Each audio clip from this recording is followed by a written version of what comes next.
wasiirka wasaaradda xanaanada xoolaha dhirta iyo daaqa dowlad goboleedka Hirshabelle Xuseen Cismaan Sunni ayaa maanta Jowhar ka daafuray barnaamij lagu talaalayo ariga kaasi oo looga hortagayo cudurrada kala ah jadeecada iyo furuqa waxaana barnaamijkan ka faa'iideysanaya dad tiradooda kor u dhaafaysa 70 meeyo isla markaana laga soo kala xulay deegaanada hoos yimaada magaalada Jowhar ee caasimadda Hirshabelle ugu horeen waxaa madasha ka hadlay mid ka mid ah dadka laga soo xulay deegaanada hoos yimaada magaalada Jowhar isla markaana ka faa'iideysanaya barnaamijkani rahmatullahi wa barakaatuh bacda salaam salaar baad bay u mahadsantahay waxaan ku soo dhaweynaynaa hawsha ay qabatay inay hor u sii wado waana ku faraxsanahay wassalaamu calaykum wa rahmatullahi wa barakaatuh gudoomiyaasha degmooyinka kale ah Jowhar Balcad iyo Mahdaad ayaa iyana ku dhowda barnaamijka ka hadlay maanta anagoo marti ku ah xarunta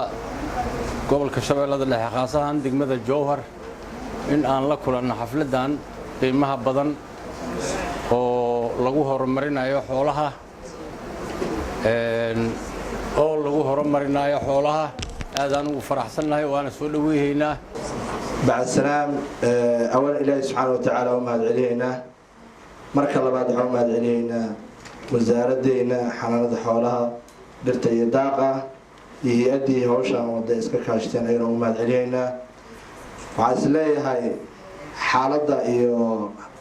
ديغان هان هالشبال لما قولك الشبال لذا دحي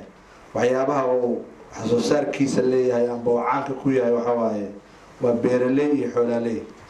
marka maanta hadii aan helnay in xoolihii waliba kan ugu muhiimsan oo ariga ah oo marna xoolo ahaan u ilaashano marna aan u isticmaalno in marmarka qaarkood qoto daruuriga lagu raadiyo amba ka dhigana raashin naftirkiisa oo jisciga ka dhigano in laga daaweeyo cudurrada jadeecada iyo furuqa wax aad u wanaagsan macaash daro ay tahay hay'ad magaciisa dadka iyo xoolaha inay hormarisay jecel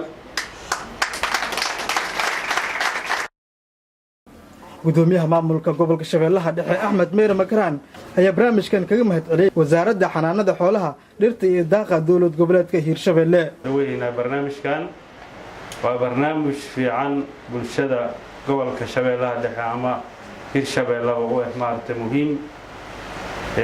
waa hay'ad wax badan ma qaban karto laakiin dadaal badan inay ka qabatay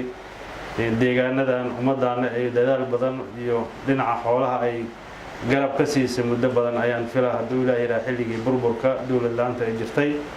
wasiirka wasaaradda xanaanada xoolaha dhirta iyo daaqa dowlad goboleedka Hirshabelle Xuseen Cismaan Sunni oo kulanka daafuray ayaa sheegay in Hirshabelle dhammaan laga hirgelin doono barnaamijkan waxa uu sidoo kale u xusay degmooyinka Jowhar iyo Beledweyne in laga hirgelin doono maxjar lagu iibiyo xoolaha nool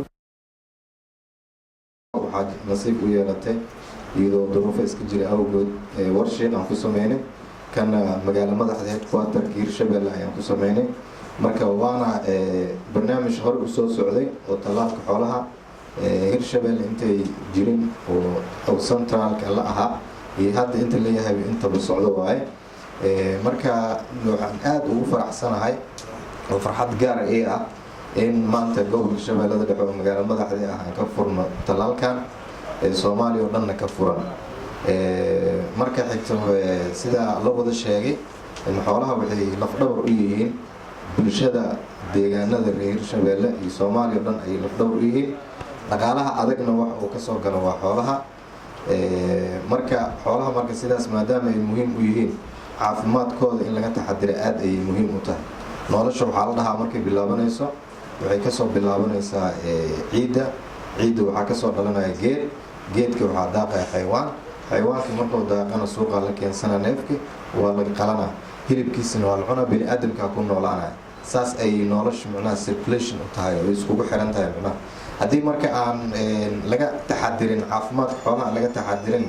sida hore loo sheegay waxa waaye wixii ka soo harina waxay noqonayaan ayagana wax xanuunka oo saameyn ku yeeshay ay noqonayaan